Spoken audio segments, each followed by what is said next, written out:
I ended up having to pay $67 to crash an Aventador.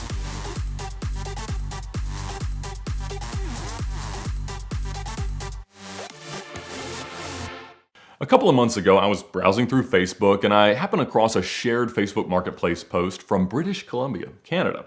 And it's for a Lamborghini hood emblem, which I don't have a current need for, but there was something very interesting about this hood emblem. It was surrounded by Arancio Argos bumper material. So that meant that it was from an Aventador, not from a Gallardo or a Mercy, where the hood emblem is actually on the hood. The hood emblem of an Aventador is on the front bumper.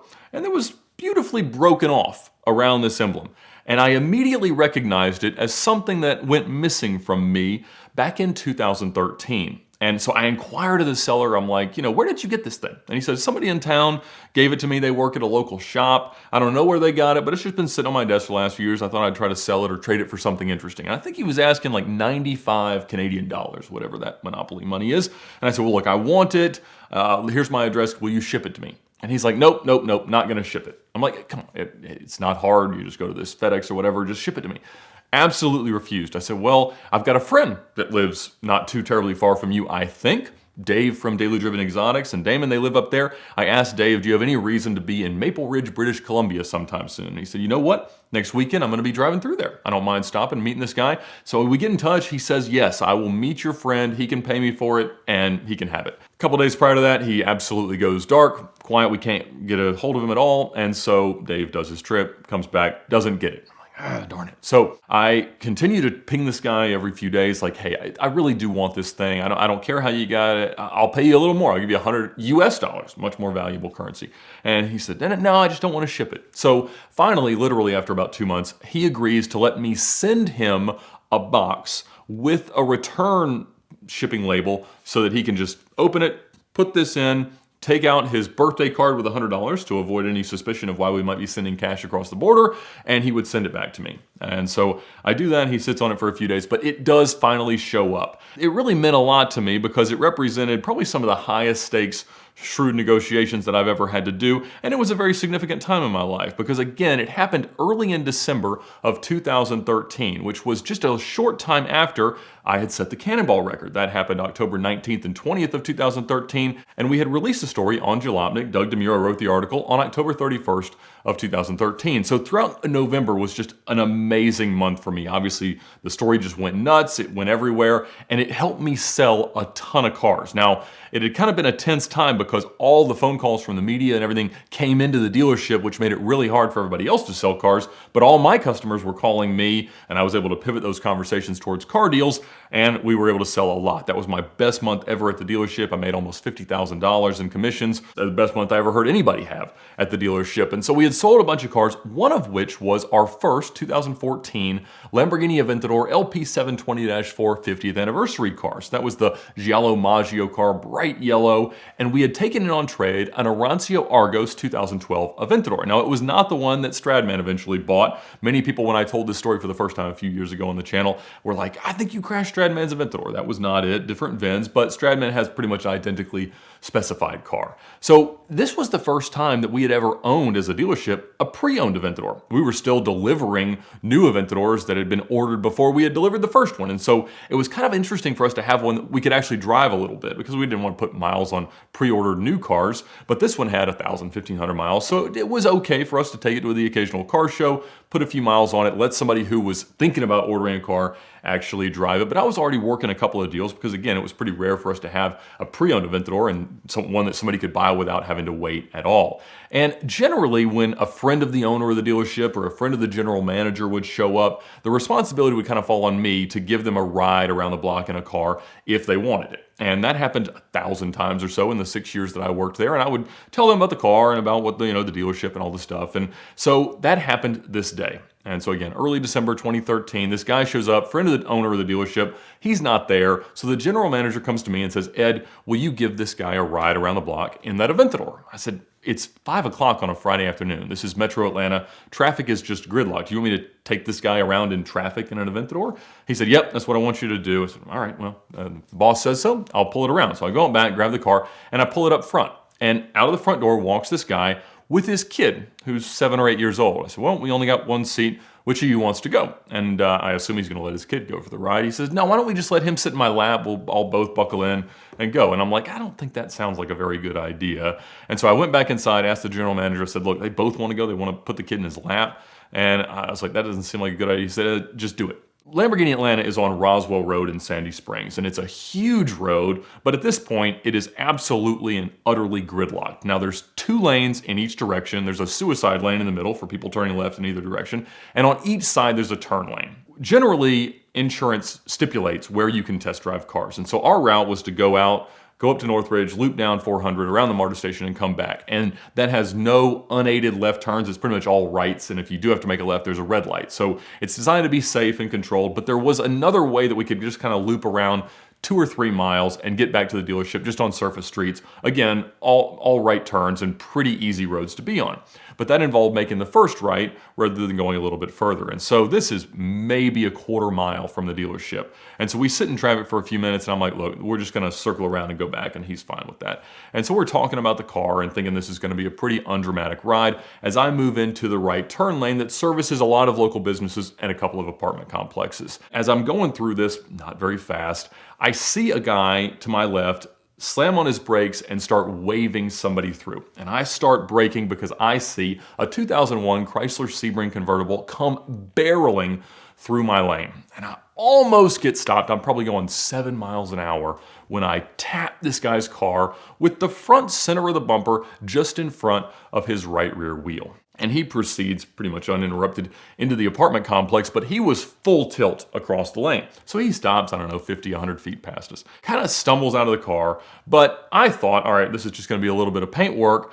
Unfortunately, the car thought otherwise. It pops both airbags in our faces, tensions the seat belts, readjusts the seats to a position it thought was more safe, breaks the steering column loose so it's all flimsy, rolls down the windows, turns on the flashers, turns off the radio, and absolutely refuses to restart. So this was the first time I'd been hit in the face with an airbag, and in fact, other than sliding Mona into the tree, it was the only accident I've had in the last 15 years or so. And so I was like, man, this really stinks. But the kid is just screaming, which fortunately he still had the ability to do. But I'm kind of shaking it off. I'm like, is that kid okay?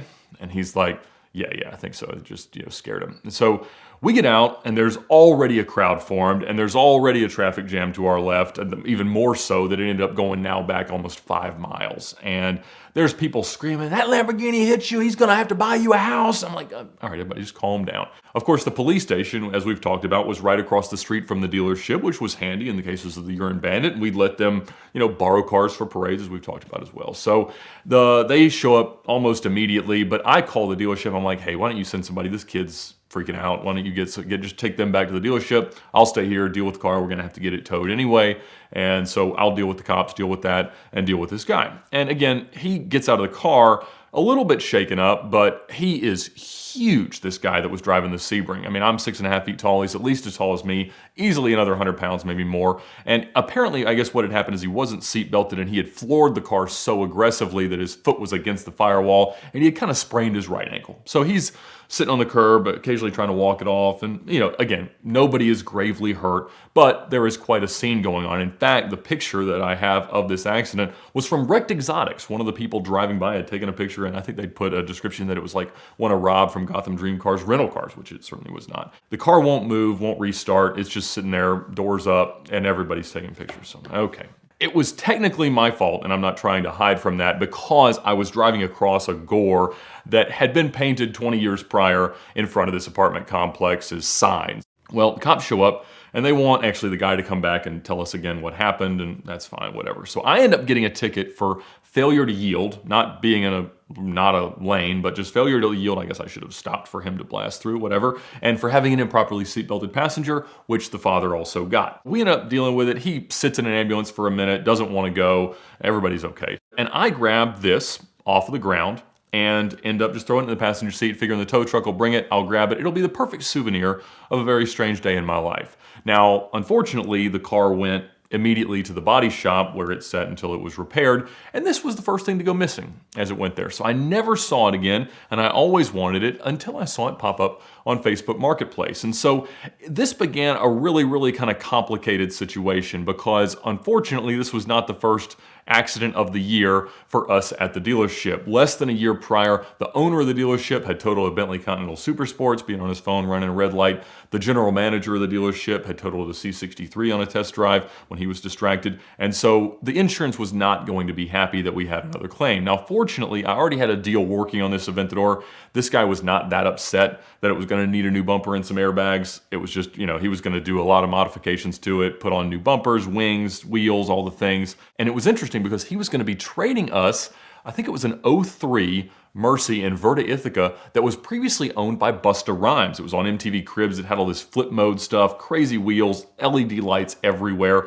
And this was kind of just the start of a brightly colored manual transmission Lamborghini being really special and really valuable. So that was also going to be a great piece of inventory, which we were excited to get, but I kind of had to keep pushing him off because the repairs took forever. The thing that really took forever was the hood latch. Apparently, since it's a safety related item, it was on eternal back order and it took forever. So the car was down for like 6 months, but again, I sold it without us losing money, and that was absolutely perfect. The problem was that this guy calls, the guy who I had hit in the Sebring calls and says that his mother had just gotten $25,000 from being in an accident and that he had some expenses coming up that he needed help with, and he wanted $50,000. And I was like, look, yes, our insurance is going to fix your car. It is your prerogative, and many people will tell you that you can sue us for additional damages, but that's going to take years, and you're just going to have to work it out with them. I understand that you have real expenses, and I have no interest in hanging you out to dry, but if I write you a check today for those expenses, then I'm admitting guilt. My insurance would absolutely kill me. They'd sue me for it. Let's talk about what you really need. I don't really think it's $50,000. It sounds like you need to pay some rent, buy some groceries,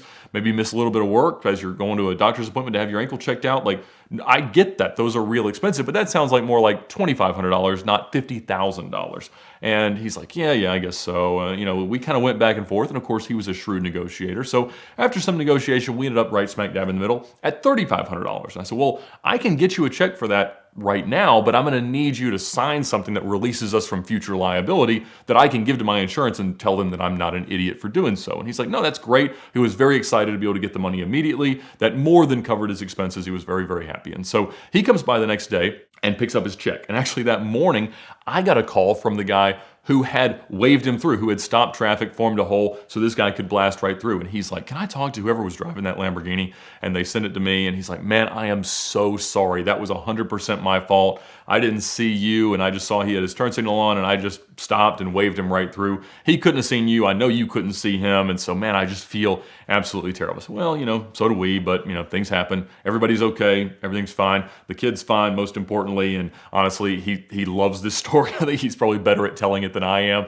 and so he's told all his friends. He loves it. He had the only thing, he had a little bit of an abrasion across his neck from the seatbelt. Again, one of the stupider things that I've ever done. I certainly wouldn't do it now that I have a kid almost exactly that kid's age, but everybody's okay, and we end up with an interesting souvenir for it years and years later. And so the guy comes by, he picks up his check, he's happy, everybody's fine. I think we may have helped him find another car. I think he used part of it as a down payment. And so, of course, a couple of weeks later, I've got to go to court for this to deal with my tickets. Well, I get to go to court. I love going. I show up and get to talk to the solicitor. I explain the circumstance. He's like, oh yeah, that intersection, which in those couple of weeks had been repainted very brightly with new stripes that you would not miss as easily. And so I guess this happened literally daily, that somebody had some kind of an issue driving through that turn lane, because I was in a row of cars doing it. Every time I drive by it, I see people using that. So regardless, it was my fault, not trying to avoid it. And I said, look, I did that, but maybe we could talk about it. Just like any attorney that you might hire through Off the Record or one of these ticket services tries to get, they just try to make it like a rules of the road violation. So I think that's what it is. He gave me a $67 fine and a rules of the road violation that was no insurance reporting, no points, no nothing. So no big deal. And so I said, but on this other ticket, now I got a ticket for this improperly seatbelted passenger, which I understand shouldn't have been that way, but his dad also got that ticket. I said, isn't that double jeopardy or something for us both to be convicted of the same crime? And it's not double jeopardy, by the way. He said, yeah, you know what, it is. And so that doesn't make sense. So we'll just throw that one out. So I ended up having to pay $67 to crash an Aventador, which was kind of wild. So nobody was really that worse for wear, but the insurance was quite upset about it. And that, combined with the other two accidents, meant that we ended up having to find new insurance, which meant that we all got to have defensive driving school. So they sent in an instructor that talked to us all about what we should be doing and gave us a test. And only one of us from the dealership got 100 on that. It was me. But that is ultimately the story of the prodigal Lamborghini emblem and how I got it back. But if you have something like this that you'd like to sell, or a car, or a part, or a tool, or anything related to the automotive hobby, the best place to do that is on ModFind. They've got a free app that you can download right now to buy, sell, trade, do anything that you want to transact our favorite things about our favorite cars. You can also list it with a kickback, so that would incentivize your followers to share it with their followers, and if they refer you the lead that buys it, then you give them a kickback and they make a little bit of money. But please download their app now, thank them for their support of VINwiki, and find your next car part, new, used, OEM, aftermarket. They've got all the things. I've listed a few of my things there, but this will not be there. This is going to wind up back in the VINwiki set.